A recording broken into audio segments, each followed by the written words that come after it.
Está no ar mais um episódio do Decisão Muda Destino. Hoje, acredito que nessa temporada do nosso podcast, o primeiro cliente que eu estou trazendo aqui, na verdade, o primeiro foi o Thiago, verdade.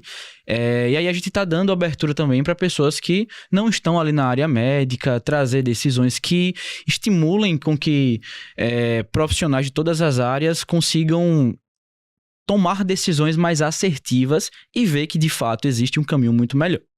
Hoje eu estou recebendo uma convidada que já era para ter vindo há um tempo atrás, porque desde o momento que... Eu acho que ela nem sabe disso, mas desde o momento que eu vi o perfil dela, chegou algum conteúdo para mim, eu olhei e falei assim, cara, essa médica tem algo de diferente. Seria muito bacana trabalhar com ela. Passou um tempo e... por coincidência, Jesuscidência, ela acabou se tornando cliente aqui do nosso grupo. E hoje, né, nós conseguimos ajustar as agendas para que ela estivesse aqui. Então, sem prolongar muito aqui, eu tô com uma convidada que ela é muito amada e muito respeitada no meio médico. Tomou decisões que não foram fáceis e acho que poucos tiveram e vão ter a coragem de tomar decisões nesse nível, e por isso que ela está aqui hoje. Eu acredito e espero que vidas sejam impactadas através das decisões que ela tomou e dos caminhos que mudou. E para apresentar, eu queria trazer aqui a nossa colinha, né? A colinha, gente, é nada mais para não deixar absolutamente nenhuma informação passar. Por quê? Cada coisa que faz parte da nossa vida, seja profissional ou pessoal, ela é muito importante e nos define. Ela faz parte da nossa vida e da nossa identidade. Então, a Ana, ela é casada com o Ítalo, mãe, né, do Tomás e do Thiago, cirurgiã de cabeça e pescoço, e ela também é cirurgiã do Hospital Universitário aqui de Alagoas, não é isso? Isso, Léo, bom dia. Bom dia, pessoal, tudo jóia? Seja muito bem-vinda, tá, Ana? Tô muito feliz, muito. Léo, eu que agradeço o convite. Primeiro, por estar aqui. Segundo, pela parceria que a gente vem desenvolvendo, né? E é mais um passo pensando em mudar. Acho que eu sou uma eterna insatisfeita. Boa. Enfim, a única coisa que eu tenho sedimentado em mim. Eu nunca tô confortável onde eu tô. Não que as coisas não funcionem do jeito que eu queira, mas acho que isso é importante para a gente avançar em tudo na vida. Então, sou mãe de Tomás e Thiago, sou esposa de Ítalo e também sou cirurgiã de cabeça e pescoço. Né? Trabalho em alguns hospitais de Maceió, mas eu acho que hoje, um dos locais onde eu desenvolvo o maior papel para a sociedade e para treinamento de outros colegas é no Hospital Universitário. E é um lugar que a gente chama de casa, né? Porque ali eu fiz residência, fiz faculdade e voltei como profissional do hospital. Então, existe um apego muito grande ao ambiente. Eu acredito. Inclusive, no planejamento que a gente faz, né, de próximos passos de carreira, se eu não me engano, me corrija, tinha uma observação lá, tipo assim, cara, isso aqui não tenho previsão de querer, né, sair daqui. Aqui é onde eu consigo exercer um propósito ali, não só com os pacientes, mas também com os residentes, né? E a gente vê que o perfil do médico hoje em dia, ele vem mudando. E aí, o pouco de contribuição que a gente pode ter na formação desses profissionais, ela pode ter um impacto muito grande. E às vezes não é aprendendo a operar, às vezes é com o paciente no consultório, é com você se importar, é a humanização, que eu acho que a humanização é muito importante na medicina, né? Tecnicamente, qualquer um pode aprender, mas o outro lado tem que vir de dentro. Sim.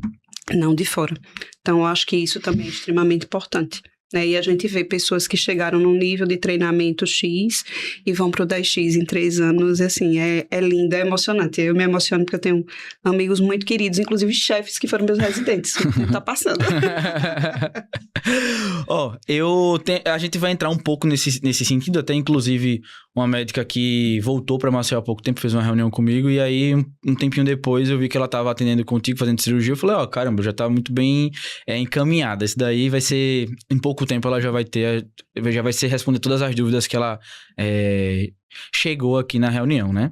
Mas pra gente dar início ali no podcast, então, o foco é literalmente ajudar outras pessoas a entender o momento de tomar uma decisão, né? Uhum. Encorajá-las de tomar essa decisão que vai mudar o destino delas. E eu queria entender, assim, qual é a decisão que você atribui, né? Qual foi a grande decisão que te fez chegar aqui até hoje, né? Assim, nesse momento que você está vivendo, qual foi essa decisão?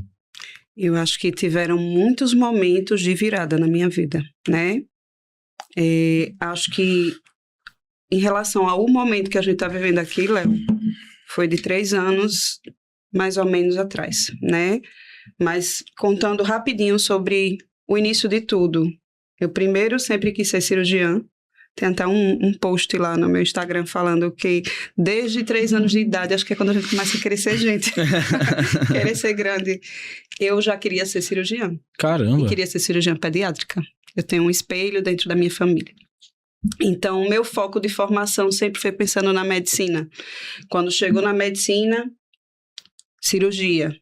Então, sempre foi muito direcionado para cirurgia. E depois da cirurgia, o que é que vinha? Era cirurgia pediátrica. E aí, no meio da residência, eu disse, não é isso. Já é um momento de virada.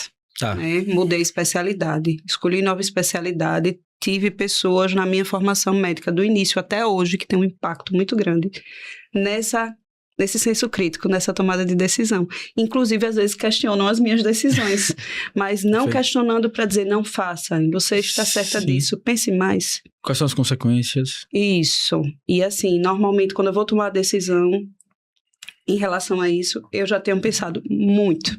Não é uma coisa do dia para a noite, não é uma virada que a gente vê que enfim. Por impulso. Por impulso, é tomada de supetão, não é. É uma decisão que vem sendo construída por insatisfação, enfim. Eu enxergo assim, que as pessoas, na hora de tomar uma decisão, independente se faz muito ou pouco tempo que elas estão querendo decidir aquilo, na hora da decisão elas erram por tomar por impulso. Talvez vá enchendo o balde ali de insatisfação e na gota d'água ela tomou uma decisão, mas ela não avaliou o planejamento. Ela só foi juntando insatisfações. E aí é o que é muito grave, né? Isso. Aí tive alguns momentos, voltei da minha residência do Rio, de cabeça e pescoço, lidei com educação médica desde que eu voltei. Enfim, e aí de uns 3 anos pra cá, um pouquinho mais do que isso. 2023. Isso, por aí. Depois da pandemia, a pandemia foi muito intensa pra todo mundo. Eu, além da assistência, eu estava na área de gestão hospitalar. Caramba. E aí a responsabilidade era muito grande, o desgaste pessoal, familiar, profissional. E aí chegou um momento que eu disse, eu não quero mais lidar com isso dessa forma. Eu amo gestão. Não me identificava. Meu marido disse, eu nunca pensei em você gestora na sua vida. Gostei muito, foi um aprendizado muito importante e eu trago isso para outras coisas hoje em dia. Perfeito. Mas eu entendi naquele momento que eu preciso estar vinculada à assistência. E a minha cachaça é o ensino. É o estudo, é o ensino, é aprender coisa nova. Mas isso vem sendo construído. Quando eu tomei a decisão de sair da gestão, já foi o primeiro ponto de virada no Foi no meio da pandemia ou pós-pandemia? Pós-pandemia, 2022, 2023. Teve um ponto muito importante na minha vida também, o adoecimento do meu pai. Meu pai faleceu tem 1 mês e meio, 2 meses. E aí, o adoecimento dele, com o processo da doença que foi muito rápido, trouxe muitos questionamentos, presença familiar, né? E a gente trabalha muito, o médico não é educado para se cuidar, para estar presente, para a família, ele é educado para estar presente no trabalho. E todo mundo que for médico, que escutar isso daqui, vai entender o que eu estou falando. Uhum. Dentro da faculdade, no local que a gente trabalha, a gente se dedica, mas esquece de quem é a gente. Se esquece de cuidar da gente e cuidar de quem está ao redor da gente fora do trabalho. Que é o mais importante, né? E isso veio sendo construído. Tive apoios de mentorias e tive apoios de terapias. Então, não foi uma coisa do ano passado para cá, porque algumas pessoas acompanham o movimento que eu fiz de transição de particular para convênio do ano passado para cá. E até hoje eu ainda sou... Você vê que é o que mais se intensificou, assim, de visibilidade das pessoas notarem de fato, né? Então, já era o que você estava fazendo ali... pensando, decidindo, mas de um ano para cá foi onde deu uma acelerada, vamos dizer assim. Isso, mas já vinha sendo planejado, de pelo menos 2 anos atrás para cá. Então, a virada foi um pouquinho antes do que eu queria, por estar muito cansada, saturada, e os processos extra-trabalho né? A forma de trabalhar também não é estar cuidando do paciente, não estar operando. Eu passo o dia inteiro operando se precisar. Eu vou no sábado, eu vou no domingo, eu vou no feriado. Eu não tenho limitação em relação a isso. Mas a forma de trabalho que vem mudando Sim. também no meio médico. Então, muita cobrança, pouco tempo para se cuidar e muito pouca remuneração. Isso também é importante. Todo mundo tem que pagar conta, todo mundo tem que sair para estudar. A minha meta anual é um curso de treinamento todo ano em uma coisa diferente que eu não faço. Ou aperfeiçoar alguma coisa que eu não estou avançando. Além de congresso. Então, você sai de dentro da sua casa e fecha o seu consultório, seu centro cirúrgico, pelo menos 2, 3 vezes no ano. Sim. Aquilo tem que sair de algum lugar. Ele pode se custear lá na frente, mas antes disso ele tem que sair. A gente tem que saber se pagar. Não é para sair de BMW, nem roupa de marca, não. É o básico, é eu comprar um livro, é assistir um curso. Todo médico precisa fazer isso. Quem não faz vai parar no meio do caminho. E eu acho que é um dos diferenciais na minha cabeça, é uma das insatisfações. Eu vi uma técnica nova, eu quero aprender. Se eu vou conseguir aplicar ela ou não, eu não sei, mas às vezes agrega em outros sentidos na assistência. Abre o olhar para... Igual você falou da gestão. Isso. A gestão, ela te ajudou em outras áreas da sua vida. Então, é aquilo. Eu aprendi isso e aí eu consigo aplicar. Uhum. E aí, quando foi... O ano passado foi um ano muito crítico.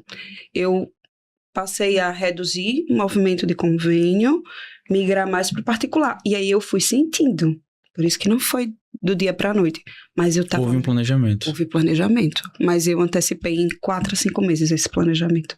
Porque chegou um momento que realmente eu vi que não dava mais e estava comprometendo a construção do meu nome e o trabalho que eu estava fazendo. Sim. Ou seja, eu estava indo de encontro. Porque eu vi, foi onde eu vi aquele episódio do... Tá. Eu tive um evento... A gente vai... Não, sem spoiler, a gente vai... Então tá, tudo bem. A gente vai... Eu falo muito, você sabe. A gente vai trazer isso daqui.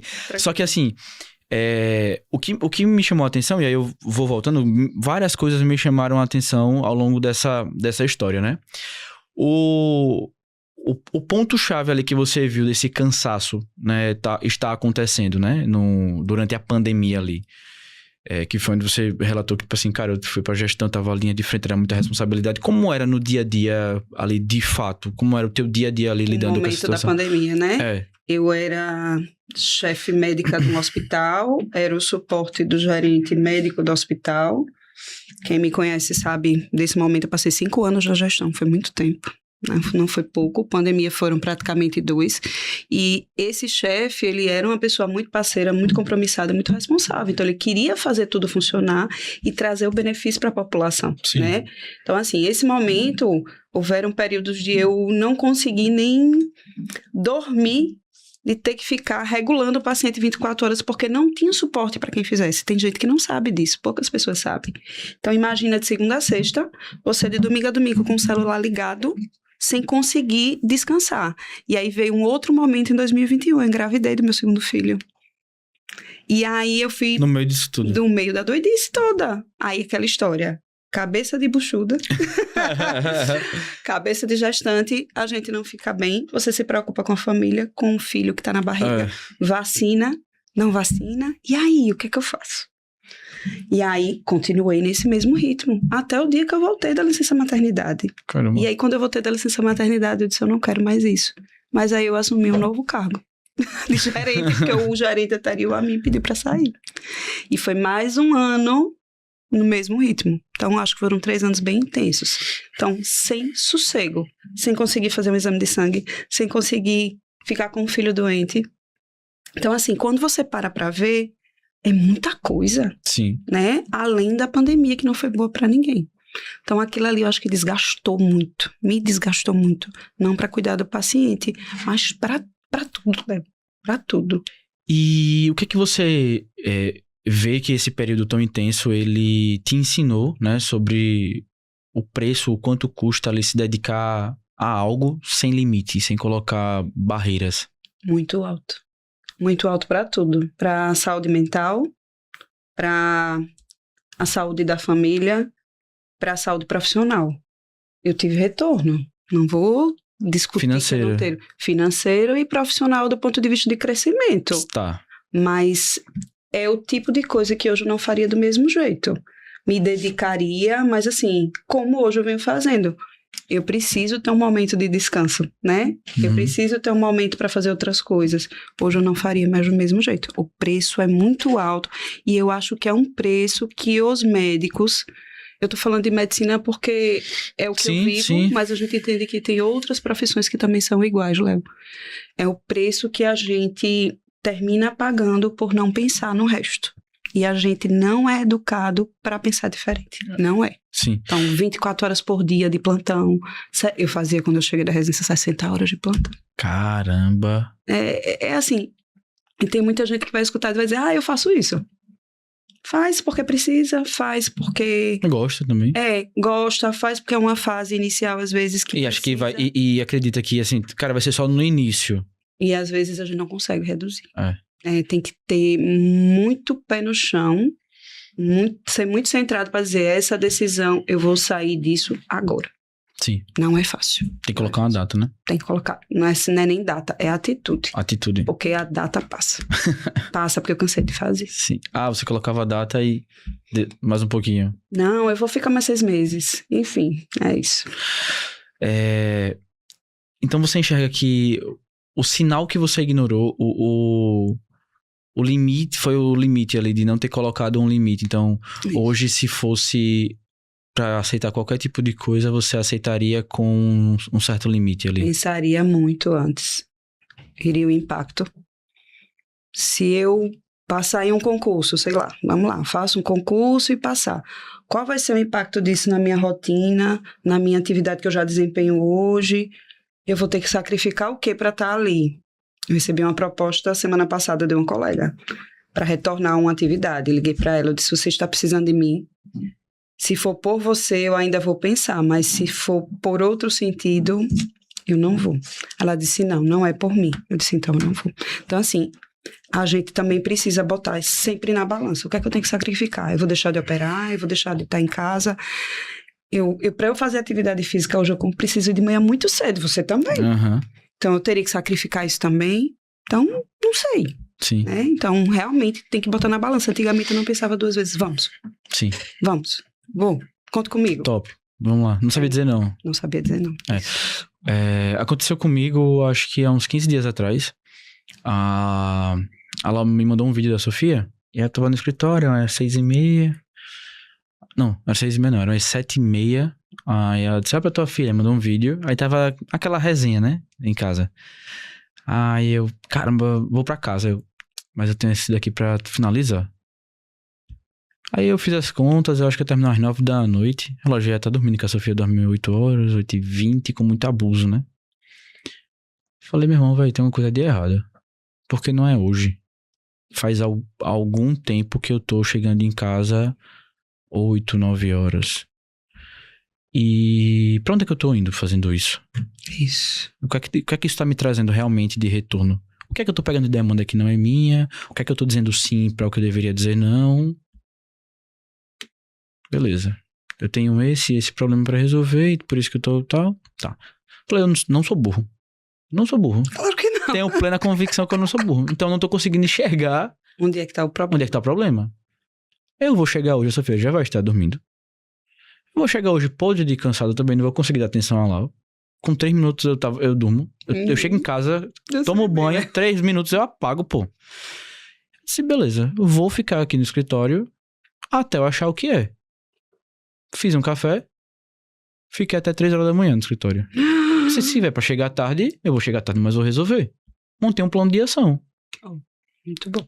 Montei um plano de ação, organizei minha agenda. Hoje, 5h50, meu telefone toca.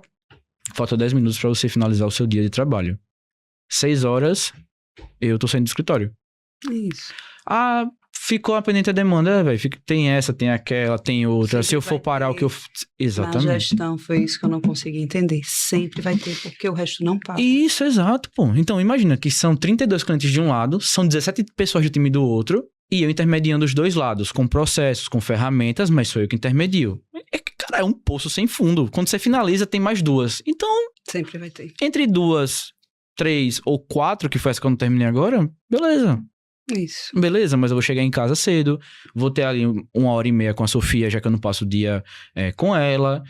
E é isso, é você conseguir enxergar os limites.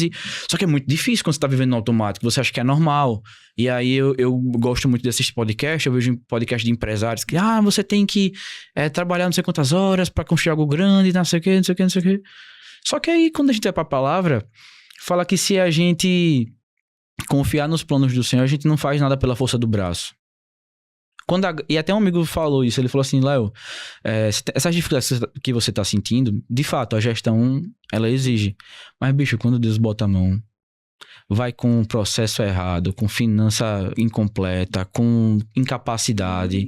E a gente quer fazer o trabalho bem feito.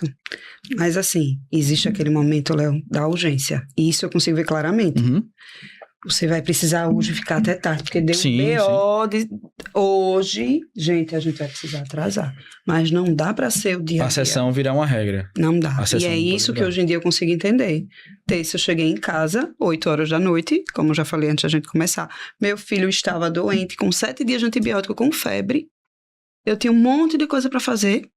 Tomei um banho, engoli alguma coisa. Vamos para o hospital. Sim. Cheguei do hospital 10 da noite.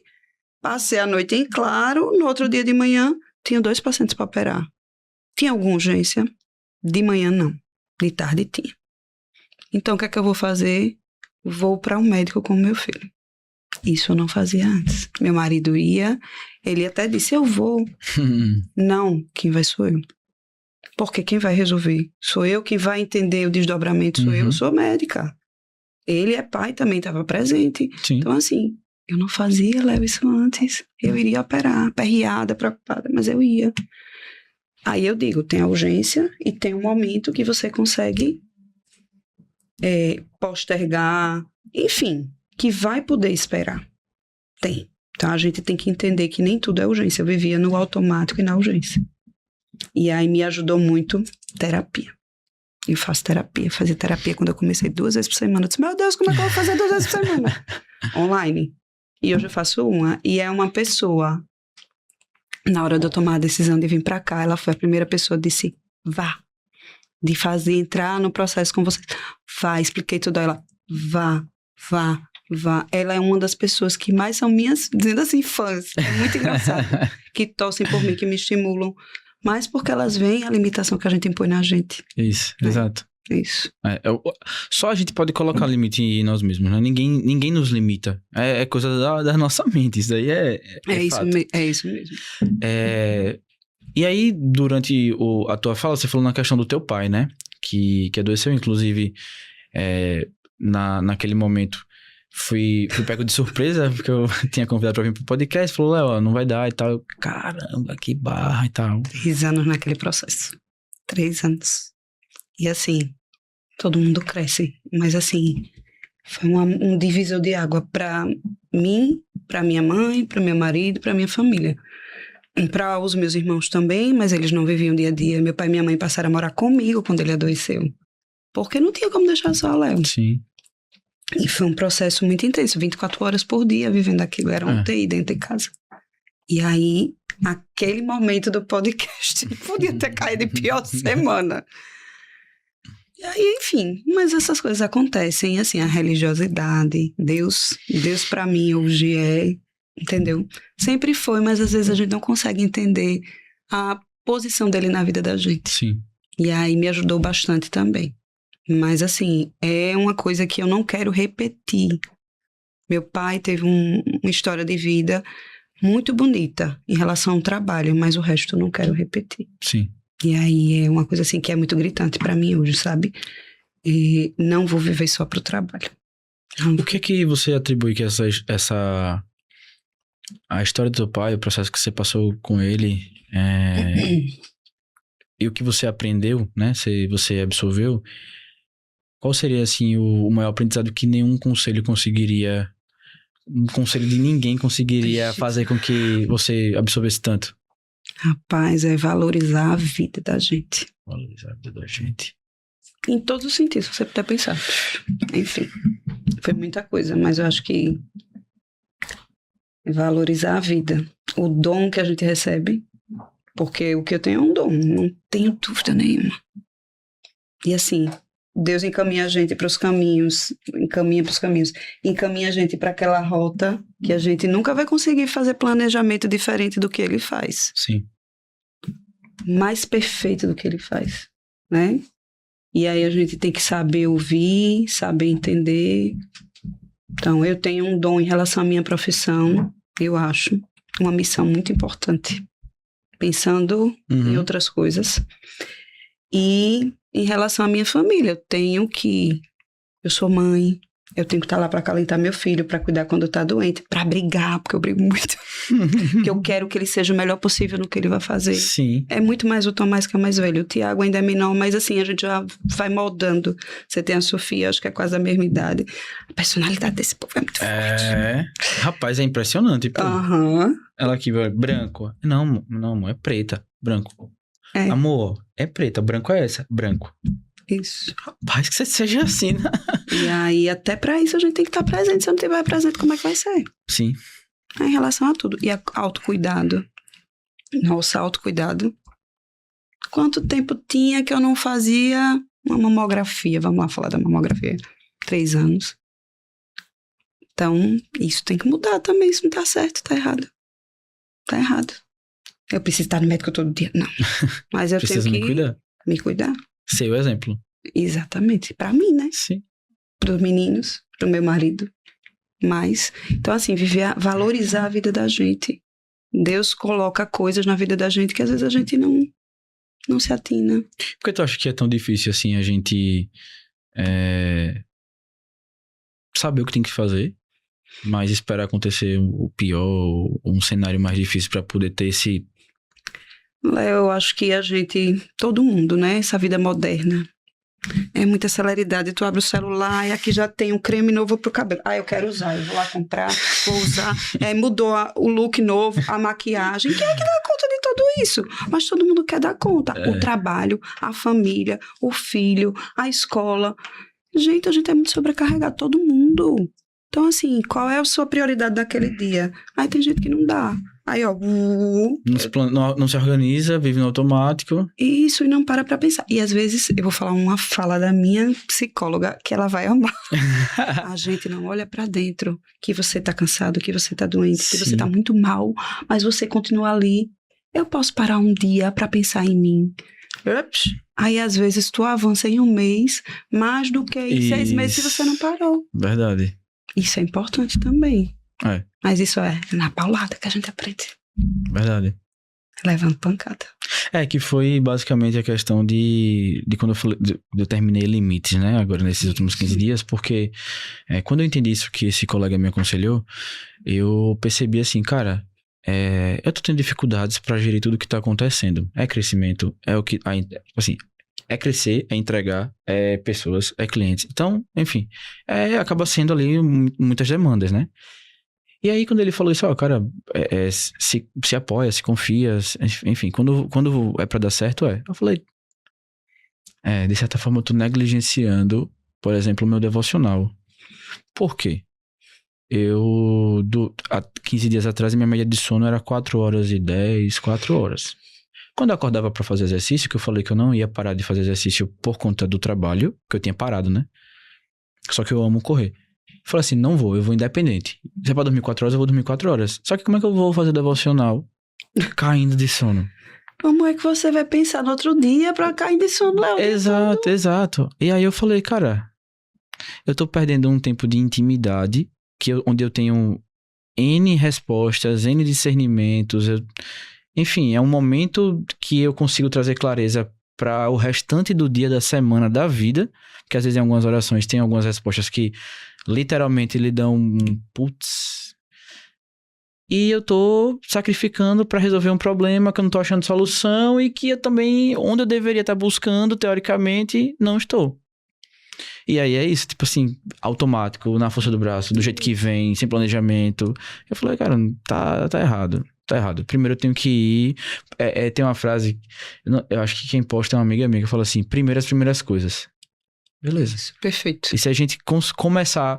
Só que assim, a gente coloca emergências, né? E acontece. Normal, o importante é voltar, Tem né? aquele dia que eu me sinto assim, meu Deus, eu tô muito acelerada, muito acelerada. Peraí, deixa eu parar, porque eu sou taque. Eu não tô tão taque quanto eu era. Aí você para, senta no outro dia. Vamos planejar? Sim. Como é que vai ser? Quando eu não faço o planejamento da minha semana, desanda tudo. Domingo de Que é um noite. tempinho que a pessoa para pra organizar o restante. Domingo de noite eu gosto de pegar minha agenda e abrir. Quantas semanas tem que eu não consigo abrir a agenda no domingo, mas eu abro na segunda?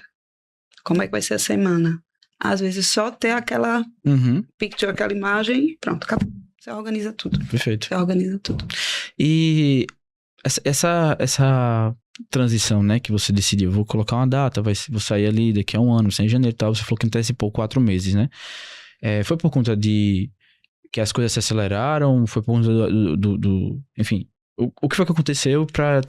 Isso é muito importante, é uma pergunta muito importante. A minha virada, a migração dos processos, eu achei que eu fosse levar 2 anos, eu achei que fosse ser muito tudo, mas a gente não põe fé no serviço da gente. Isso daí, se a gente confiar no que a gente faz, que faz direito, que faz bem, que vai, demora às vezes e vai. Léo, em 6 meses, o que eu tinha planejado já estava se executando e acontecendo. E antecipei porque eu senti segurança nisso e porque eu vi que aquele outro formato já não me cabia mais. E aí, eu tenho uma soma de uns anos pra cá, os incomodados que se mudam. Mas não é você que tá incomodado comigo, que fica puto comigo, não. Sim. Se eu tô incomodada e eu vejo que aquilo não muda, e eu tentei, quem vai mudar sou eu. Peguei minha bolsinha e fui embora. E tá tudo bem. E continuou tudo bem. A gente escuta depois. Ai, só quer atender agora de outro jeito. Ai, aí quando vem conversar, eu digo, não é assim. Você precisa de urgência para alguém, fala comigo, eu dou um jeito. Tudo tem jeito. Eu trabalho em 2 ambientes, em SUS e no privado, então a gente ajuda de todo jeito. É uma coisa que eu já falei para você, eu não abro mão de ajudar quem precisa. Uhum. Mas as pessoas têm aquele preconceito, Sim. né? Então, continuam trabalhando ali sem ser remuneradas, porque é praticamente isso em alguns locais. Por falta de fé em si mesmo. Sem ser remunerado, de trabalhar o mês todinho e não receber as consultas, de não receber os exames produzidos. Tem lugar assim. E aí, não tá certo isso.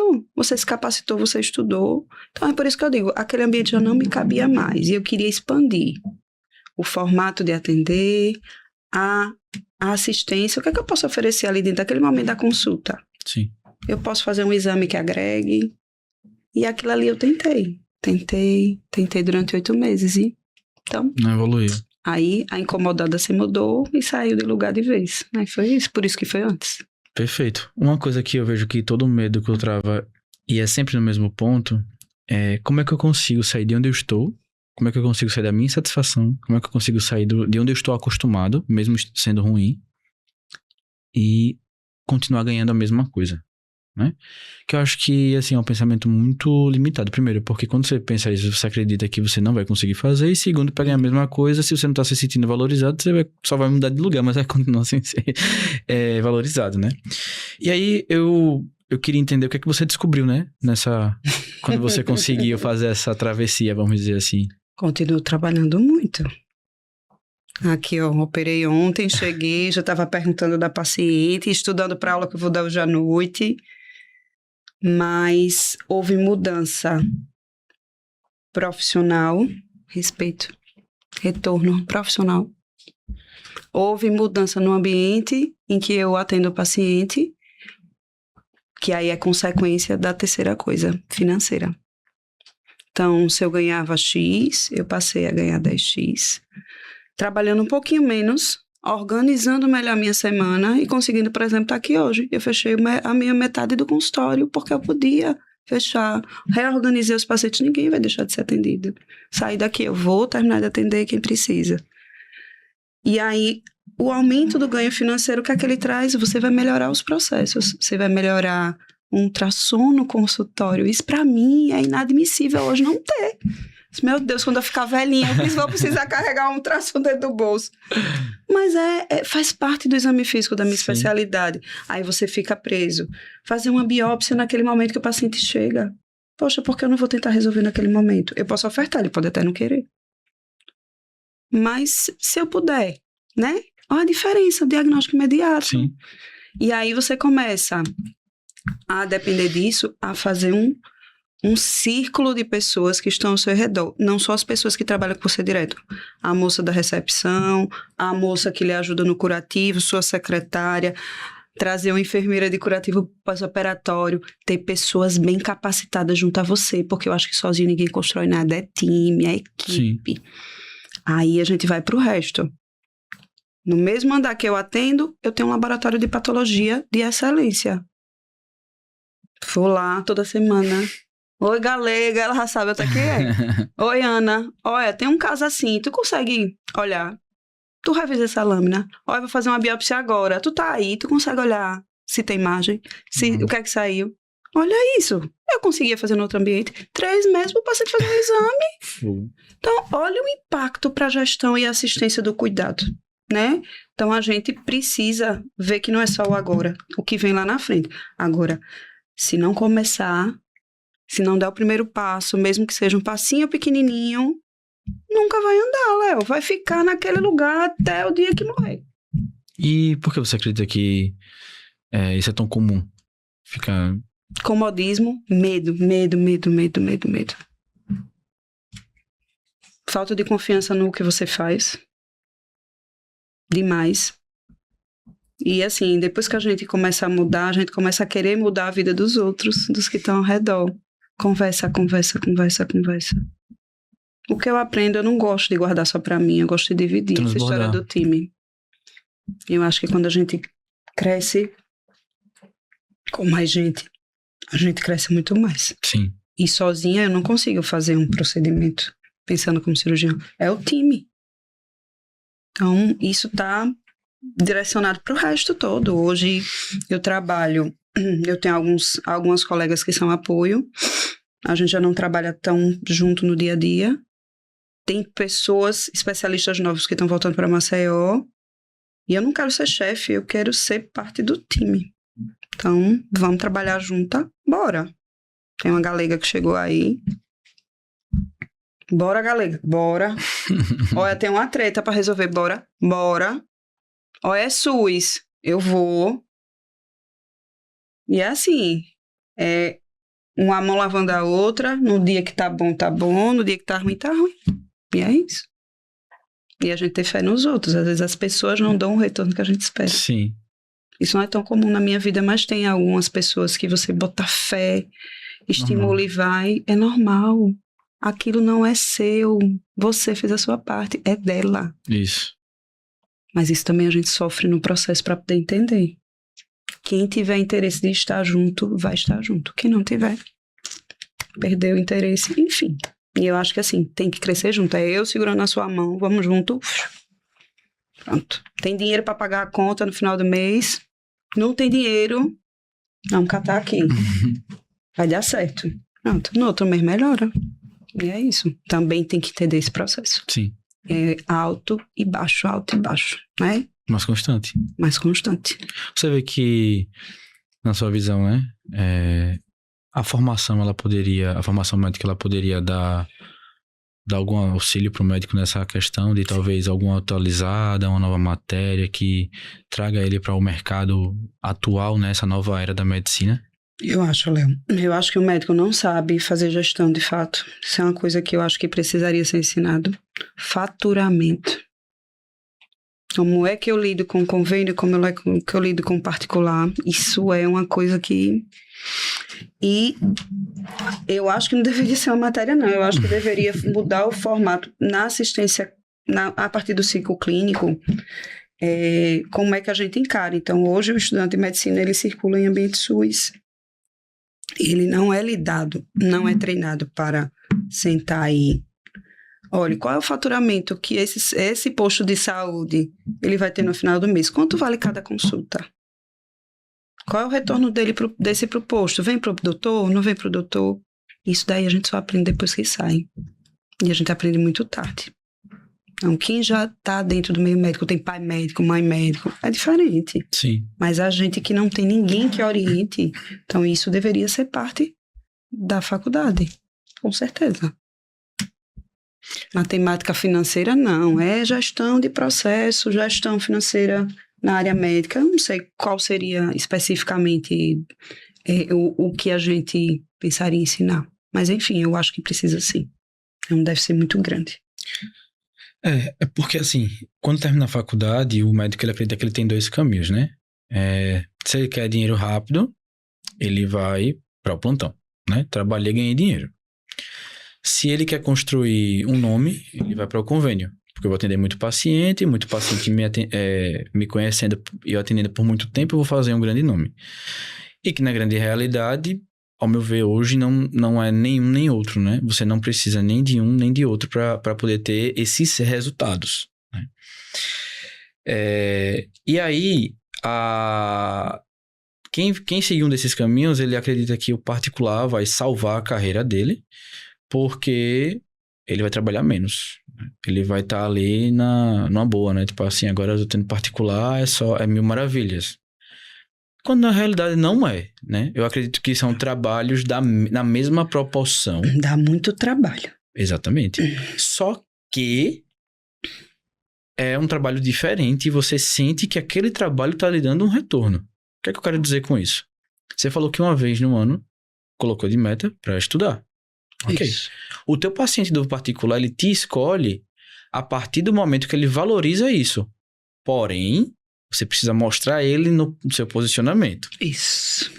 Então, é assim, eu estudo mais, eu mostro para os pacientes que esse é o meu diferencial e eles valorizam e vão até mim. E às vezes você tem que começar a executar para mostrar para todos, não só para o paciente, viu? Para os colegas que você está fazendo, para aí, depois disso, começar a ter retorno. Sim. E assim, não adianta você abrir o consultório particular hoje e estar ali, postar, e não entender que você é referência naquilo ali. Então, eu escutei essa semana uma moça falando dos 3 pilares, eu achei sensacional. Então, primeiro você aprende a técnica. Pronto, eu vou ser... Uma das coisas que eu faço, câncer de pele, referência tratamento de câncer de pele na cabeça do pescoço. Ana, primeiro você precisa fazer, e fazer bem feito. Depois você tem que ter constância. E aí vem o posicionamento por último. Isso. Na sua constância vai vir o posicionamento. Então, não adianta eu terminar a faculdade e abrir a minha bodeguinha, né, o meu consultóriozinho, e ficar lá sentado esperando. Não vai chegar. Então, a história do plantão tem 2 sentidos. É um aprendizado que é a experiência e o retorno financeiro, mas já não é mais assim. Quantos médicos estão se formando que passam 6 meses sem conseguir um plantão? Então, o perfil do nosso estado, né? Isso já é assim no Sul. O perfil do nosso estado vem mudando. Então, garantia do diploma já não é mais uma garantia de ter dinheiro rápido. Vai abrir uma nova formação de medicina em Penedo, né? E aí mais uma faculdade. Uhum. E aí, qual é o perfil desse médico que está sendo formado? Não estou falando de faculdade boa nem ruim, mas às vezes entende que terminou ali, acabou, não precisa estudar mais nada. Não precisa. Então, assim, quando você para ver... Eu acho que uma coisa está atrelada à outra. Você só se posiciona se você estuda, se você desenvolve, se você é bom. O ruim também consegue se posicionar, né? Sim, sim. E os bons muitas vezes não se posicionam. Acho que os ruins se posicionam melhor do que os bons. Porque eles precisam gastar mais energia para se mostrar do que... O bom, ele fala assim, cara, eu sou bom no que eu faço. Eu acho que não precisa de tudo isso porque eu sou bom, não preciso mostrar que eu sou bom. Na verdade, não. E era a mentalidade que eu tinha antes, né? E hoje a gente muda. Mas assim, a gente não precisa entender. O ruim se posiciona, mas a gente, uma hora, vai saber que ele é ruim, né? E o bom se posicionando, ele consegue ter mais destaque, ter mais retorno, mais respeito, porque eu acho que nada supera a qualidade do que você faz. Então, o seu serviço já mostra. O resto que vem é agregado. Então, eu conseguiria... eu tenho 13 anos de cabeça e pescoço em Maceió, né? Então, eu conseguiria, nesse tempo de trabalho, ter um consultório particular sem divulgar? Sim. Iria ter a mesma desenvoltura? Provavelmente não. Hoje eu já recebo paciente que diz, eu vi, doutora, a senhora fazendo isso. Eu vim porque eu vi que a senhora faz isso. Aí você, poxa, qual é o alcance do que você faz com o auxílio dos outros meios, né? Sim. Que eu acho que isso tem que virar na cabeça de muita gente. Tem gente que não vai virar. Aí tá tudo certo. E tá tudo bem. O que é que você vê que pensamento, esses comentários que você falou que recebeu, né? Dos colegas, né? Porque agora ele acaba revelando ali sobre o pensamento no meio médico em relação à carreira, em relação a... Tem gente que acha desperdício de eu ter saído do local. Tem gente que acha. Eu não acho. Eu sei quem eu sou. Quem precisar de mim, meu celular é o mesmo há 20 anos. Mesmo número. Caramba! Então, assim, tô ali. Quem precisar falar comigo, eu sou acessível. Enfim, tô à disposição. Só vai precisar entender que eu não trabalho mais daquela forma. Mas quem precisar, eu vou atrás de resolver. Tem a tia de uma colega que está internada desde a semana passada que eu estou acompanhando. Nem só eu que estou decidindo a conduta toda. Eu estou ajudando no que eu posso. Estou entrando de gata no navio, ajudando no que eu posso. Eu disse, a pessoa que vai olhar ela e que vai resolver é isso, não é um especialista em cirurgia de cabeça e pescoço. Estou indo lá ver ela ajudando. Fui porque eu quis. Eu tive tempo de ir ver a paciente. Eu não tinha tempo disso, Léo. Perfeito. Então, assim, eu fui lá, vi, sentei, olhei o prontuário, examinei a paciente. Sem calma, sem aperreio. Então, assim, às vezes são mudanças que melhoram a qualidade da assistência. Não é só o dinheiro. Dinheiro é consequência. E a gente tem que entender que se a gente viver correndo atrás de dinheiro, ele corre da gente. Isso, exato. A verdade, a gente tem que desenvolver bem o trabalho da gente, solidificar e mostrar o que faz. O resto é consequência. Sim. Existe uma lógica de que dinheiro é energia. Porque dinheiro é só um meio de troca. Antigamente você trocava arroz por milho, né? E aí começou, não, mas eu não queria milho, eu queria outra coisa. Então teve que achar um meio. Mas se você for olhar, você trocava o seu trabalho por algo do trabalho de outra pessoa. É a mesma coisa. Basicamente isso, então é isso, tá? E aí quando você corre atrás do dinheiro, você para de olhar o que você precisa desenvolver para ganhar mais. Então assim, caramba, eu preciso de dinheiro. Não. Para chegar nesse objetivo, eu preciso colocar energia. Em quê?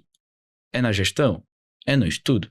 É no posicionamento? Porque aí eu ganho mais energia que se transforma em dinheiro e eu consigo o que eu quero. Isso. Por isso que o dinheiro, não é que o dinheiro literalmente foge, é porque você tá indo pelo caminho errado, né? Você tá buscando... Da forma errada. Você não tá se desenvolvendo para ganhar ele, né? Então... a partir do momento que, cara, eu quero chegar aqui, beleza, o que é que eu preciso me desenvolver, onde é que eu vou colocar energia para chegar lá? Eu creio que seja esse caminho. E aí eu queria, assim, entender de você o seguinte, vamos supor, não, eu acredito que muito médico vai assistir esse podcast, tá? Porque primeiro você é referência, e segundo que você é amada nesse meio. É impressionante, de verdade. Eu acho que poucos colegas seus têm essa abertura no meio, tá? A colega que tá travada, presa, insatisfeita, cansada, no automático, naquela mesma pressão que você tava, né? O que é que você falaria que você gostaria de ter ouvido naquela época? Eu acho que primeiro ter apoio, né? Na minha especialidade somos poucos. E às vezes a gente não consegue ter apoio de outra pessoa igual, né? Quando você tem um apoio de um igual, você divide com um igual a responsabilidade, isso ajuda muito, Léo. Você consegue respirar. Segundo, eu acho que tem que ter uma mudança interna. Então, eu acho que você tem que começar a olhar para dentro, trabalhar as suas dificuldades emocionais, além de trabalhar o externo. Eu vou sair desse plantão e acabou. Sim, mas e você vai continuar dando plantão em outro lugar? Sair desse lugar e passar para outro. Às vezes é mudar só de problema. De local ou continuar com o mesmo problema. 6 por meia dúzia. Mas assim, existe alguma coisa que você faz bem. Existe alguma coisa que você... Poxa, se eu desenvolvesse mais isso, eu acho que em 6 meses a 1 ano eu já consigo sair de um plantão e fazer um consultório. Hoje a gente tem uma carência de pediatria gigante. Então, um bom pediatra no consultório, fazendo bem, fazendo o exame. Tem uma colega que voltou de Salvador agora. Agora não, já tem uns 2, 3 anos. Ela é neonato. Ela tá fazendo o que ninguém faz. E, sempre foi top na faculdade. Top onde ela tava e continua sendo. Por quê? E até a balança ela carrega no carro pra ir na casa da pessoa pra ver o menino no primeiro mês. Olhe, ela precisou construir uma mega estrutura, uma clínica. Não. Ela abriu a salinha dela, ela vai fazer a sala de parto. E, coisa simples, o básico. Então, primeiro começar do básico. Como entregar meu melhor no que eu sou melhor? No que eu sou melhor. O que é que eu posso desenvolver mais? Tem coisa que eu gosto de fazer, que eu faço? Tem. E tem coisa que eu não gosto de fazer, mas que eu preciso fazer. Só que a tendência é, com o passar dos anos, a gente fazer mais o que a gente é bom, mas às vezes não é o que a gente gosta de tudo, né? Às vezes a gente passa a gostar. Então, assim, o que é que eu posso fazer para desenvolver nisso? Poxa, eu acabei a residência de cirurgia. Vou ter que dar plantão. Poxa, mas eu opero muito bem hérnia. Poxa, vamos lá, vou entrar num grupo, operar com os caras. Vamos operar com os meninos, pegar experiência, fazer um curso fora, trazer. Aí o cara às vezes vira especialista na hérnia recidivada que ninguém resolve. Acabou, ele não precisa de mais nada. Acabou. Tem alguém assim aqui? Não. Então, tem a escolha também do nicho, né? Mas você começar do básico, fazendo o básico bem feito, que hoje em dia ninguém mais faz o básico. Ninguém mais deita uma paciente no exame ginecológico para fazer o exame ginecológico. É aqui a conversa assim, como é que você é um ginecologista se você não bota a mão no paciente? 99% são assim. Então, assim, o básico. Só isso vai encher seu consultório. A minha opinião. Aí aquela colega do plantão, ela tem que começar a mudar essa visão. O primeiro ponto seria? A mudança Primeiro, a mudança interna, né? Se dispor a mudar, se dispor a trabalhar, como é que eu posso evoluir? E segundo é fazer o básico bem feito. E aí, depois ela vai ver o nicho que tem lacuna. Pronto, eu anotei aqui, trabalhar. Então, hoje, se eu estou insatisfeito onde eu estou, percebi que tem alguma coisa de errado, talvez percebi, deu aquela eureka minha. Não sou burro, peraí. Mas eu não quero mais estar aqui. Tô fazendo alguma coisa de errado. Eu preciso criar consciência. Perfeito, pronto, é isso. Eu preciso criar consciência de onde eu estou falhando e buscar corrigir, né? Consciência é o primeiro ponto, acredito eu. E a consciência vem de engolir o orgulho ali, né? Tipo, não, é porque não, beleza. Tem colegas que têm resultado e eu não estou tendo. O porquê? Eu criei consciência que existe alguma coisa de errado. Isso. A partir do momento que eu crio a consciência e listo o que está de errado e preciso corrigir, aí eu vou buscar a minha competência. No que é que eu sou bom, o que é que eu gosto de fazer e como eu vou ser o melhor nisso. Isso. Beleza. Não precisa inventar a roda. Não precisa. Eu acho, não precisa. Tá. Criei consciência, corrigi. Achei minha competência... Vou buscar meios de, né, colegas, divulgação, beleza. E o último é encontrar um nicho específico. O que é que tem? Qual é o que é que falta? Por exemplo, na minha especialidade, o que é que faltava na hora da consulta? Só um exemplo. A ultrassom. Precisa de muito. Agora eu tive que fazer um curso, praticar. Sim. E ninguém é perfeito. Às vezes você vai ficar com dificuldades, pega o telefone...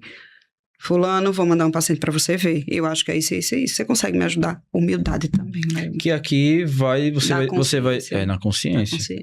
E a questão do nicho é que eu não sei para quem tá em casa como consegue enxergar isso, tá? Mas a partir do momento que você define o seu nicho de atuação, você começa a olhar para aquele paciente como um todo. Assim, cara, esse paciente ele precisa também de... Para atender melhor ele, eu preciso de... É diferente de se eu atendo todo mundo... E aí eu falo, não, esse daqui é o padrão que eu consigo atender todos, beleza. Mas se eu definir quem é o meu paciente ideal, eu consigo saber como é a vida daquela pessoa e a partir daí eu melhoro. Então eu vejo que precisa de uma ultrassom, eu preciso de um exame diferente, que, sei lá, é um paciente mais ansioso, um paciente mais aflito, que foi o que a gente tinha colocado na questão do atendimento, né? Então, Léo, entre aqui e aqui tem um exame que ele fica naquela ansiedade de sim, de não, então... Beleza, o que é que a atendente vai fazer nesse período, nesses dias? Qual vai ser a jornada dela para que esse paciente ele vá se acalmando, ele vá se confortando até chegar o dia do resultado? Porque não vai ajudar nada essa ansiedade. Então, a partir disso, a gente consegue ajudar ele. Então, seriam esses 3 caminhos. Você desenvolve a sua consciência, olha para si e para o seu redor o que está de errado, começa a desenvolver as competências necessárias e escolhe o nicho e entrega o seu melhor para aquele paciente. E a tendência é a gente afunilar, né? Quando a gente se forma, a gente faz tudo. Uhum. Mas eu não acho que você vai fazer sempre tudo super bem. Sim. Então, o que é que eu faço bem? É a falha. Ali eu tenho espaço para crescer. às vezes não tem e cresce, né? Eu vou fazer bem devagarzinho. E se tem alguém, o que é que essa pessoa não está fazendo? O que é que eu consigo colocar no meu olhar? Eu falo muito que, assim, todo mundo nasce com uma visão de mundo. Então, por isso que não existe concorrência. Se eu olhar para a minha área de atuação, eu obviamente tenho concorrência. Mas se eu olhar para a visão que eu tenho do que eu quero transformar no meu cliente, de onde eu quero chegar, ela acaba sendo única. Isso. As pessoas, às vezes, que não têm visão, podem se apoiar, mas acaba sendo única. Ana, eu queria te agradecer por essa aula, tá? O que eu risquei aqui no papel... Ai, meu Deus. Ainda bem que a caneta era nova, porque senão ia falhar. Eu acredito muito que quem assistir esse podcast vai encontrar o caminho ali para conseguir sair de onde está e ir para esse próximo nível, né? Eu espero que muitos propósitos que estão travados hoje, muitos profissionais super capazes que estão se sentindo incapazes, eles, ao assistirem esse episódio, vão conseguir assim, cara, é isso, eu vou agir. E espero que futuramente a gente veja aqui nos comentários desse vídeo, foi esse vídeo aqui que me ajudou a decidir, tá? Antes de finalizar, a gente sempre faz uma pergunta que é ali uma deixa para o próximo episódio que a gente vai te convidar. Que é, assim, qual é a decisão que você sabe que precisa tomar, que você tá adiando, que vai novamente mudar o teu destino? Nossa, eu acho que o próximo passo tem que ser muito bem planejado. Pensar, eu já penso. É ter um ambiente próprio. Boa. Hoje eu trabalho com parceiros, né, em ambiente de parceiros, e sou muito bem acolhida, eu me sinto em casa. Tudo que eu quero desenvolver lá... eu senti. A gente teve uma reunião sobre o atendimento comercial e tal, e foi a Ana que conduziu. Tinha ninguém lá, ela estava à frente e conduziu as meninas, né? Isso, porque assim, hoje eu encaro como uma parceria, não é meu, mas eu quero que todo mundo avance, Sim. Né?